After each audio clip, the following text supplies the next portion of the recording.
માનનીય આચાર્ય શ્રી, મંચસ્થ તમામ મહાનુભાવો, માતાઓ અને સદાય મારા હૃદય કમળમાં જેનું સ્થાન છે એવા મારા ભૂલકાઓ, આજથી 25 વર્ષ પહેલા 30/6/1999 ના દિવસે અમે હાજર થયા સ્કૂલની અંદર. ત્યારે સૌથી પહેલા મેં ગામમાં એક સત્સંગી માવજીભાઈ જેનું નામ એના ઘરે અમે ગયા. ત્યારે બેને જે શબ્દ કીધા એ સતત મારા મગજમાં સતત ગુંજતા કે બેન, અહીંયા ઘણા શિક્ષકો આવે છે અને જાય છે, પણ તમે અહીં આવ્યા હોય તો સરખું ભણાવજો. ત્યારે આજે મારા પિતાશ્રી અહીંયા હયાત નથી, પણ મારા પપ્પાએ એમને એવું કીધેલું કે બેન, આવ્યા એ જુદા શિક્ષકો, આવશે એ જુદા, પણ આ મારા બે સંતાનો છે એને તમે યાદ કરશો. એમ તો સૌથી પહેલા તો હું અહીંયા મંચ ઉપરથી મારા સ્વર્ગસ્થ પિતાને કોટી કોટી વંદન કરું છું કે એમને જે મારા પર વિશ્વાસ મૂક્યો હતો એમાં અમે ખડા ઉતર્યા છીએ. બીજું, અહીંથી કહું તો મકાન અને ઘરની અંદર તફાવત શું બેટા? તો મકાન ખાલી પડેલું હોય એને આપણે મકાન કહીએ, અને ઘર કે જેમાં લાગણીથી પોતાના પરિવાર સાથે બધા રહેતા હોય એને ઘર કહેવાય. જ્યારે અમે અહીં આવ્યા ત્યારે અહીંયા ઘણા બધા બેઠેલા છે ચહેરા, આપણા જગદીશભાઈ છે, ભરતભાઈ છે, ફિરોજભાઈ છે, સ્કૂલે ઘણી વાર આવતા. ત્યારે હું એમને કહું કે ભાઈ, શાળા આવી ન હોય, શાળા આવી ન હોય ત્યારે સતત મને એવું થતું કે નહીં, કંઈક એવું કરવું જોઈએ કે અહીં બાળકો છે અહીંથી આગળ થાય, આગળ વધે, ખૂબ પ્રગતિ કરે. અને નસીબ જોગે સાહેબના શિરે એક આચાર્ય તરીકેની ફરજ નિભાવવાની જવાબદારી આવી.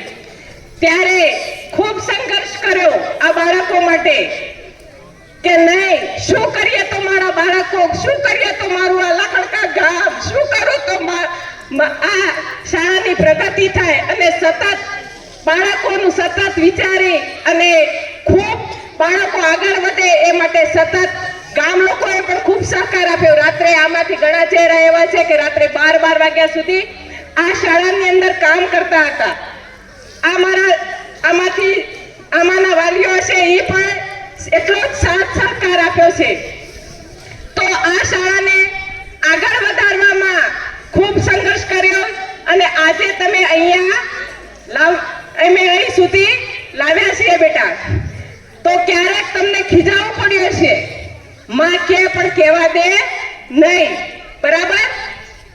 માં કે પણ કહેવા દે નહીં. સતત હું બાળકોને ઘણી વખત ખીજાતી બેટા, પણ હંમેશા મારા બાળકોનું હિત ઈચ્છ્યું છે. રાત્રે પણ કંઈક હોય તો સાહેબને હું એમ કહું કે નહીં, આ છોકરાને શું કરીએ તો એ છોકરા આગળ જાય, આ શું કરીએ તો આ બાળકને એને આમાં રસ છે તો શું કરીએ તો આગળ જાય. અને એમ કરતા કરતા આપણી શાળાને નિલેશભાઈ જેવા એસ્ટાટ આચાર્ય મળ્યા. નિલેશભાઈનું કામ એટલે આજે હું મંચસ્થ પરથી જાહેર કરું છું કે નિલેશભાઈ અમારા કરતા પણ એક કદમ આગળ છે.